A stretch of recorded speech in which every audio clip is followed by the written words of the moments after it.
Hi, and thanks for logging on to the Daily Dvar Halacha. And here's a brand new halacha for you, and it's for Monday, the 30th day of April, which is the 15th day of ER.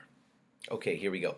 Now we're giving you more reasons today why it is beneficial for you to go to shul for your davening instead of just davening at home.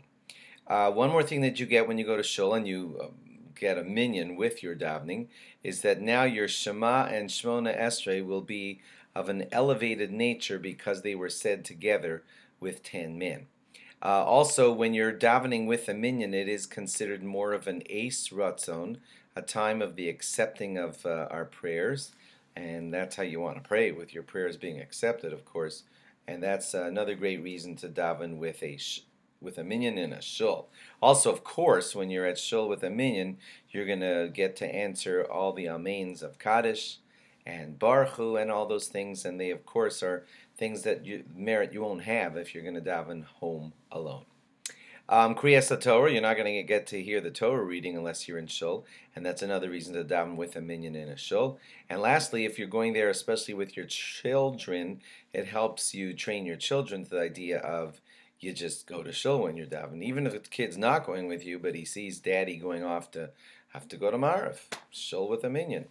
So that sends a great message to the children, and then it inculcates that in them, and hopefully they'll be like that also.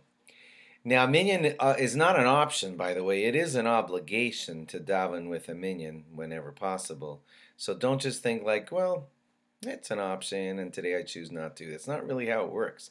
It really is an obligation, and just some days people say, I can't get there today. That's your thing, but the obligation is there always to try to daven with the minyan.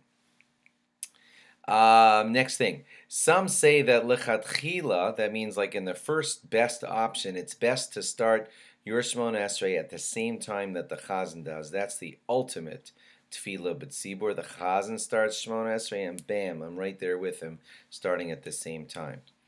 If you end up having to start later, it's still okay. You just should try to get your Shemona Esrei started at a time where it's not like everybody else in the shul is finishing Shemona Esrei. You should get into the Shemona Esrei at least at the time that the whole congregation still has most of the Shemona Esrei ahead of them. In other words, they started like 30 seconds before you.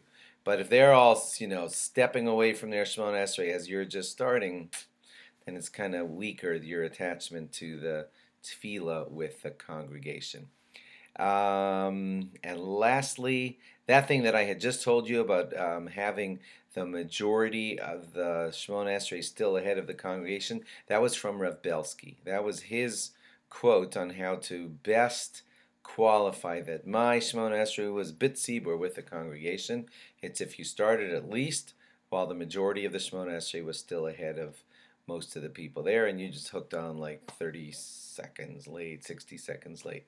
But it's not good to join up when they're all nearing the end of the Shemona Esrei. Thanks for logging on, and log on again tomorrow for more. Bye-bye.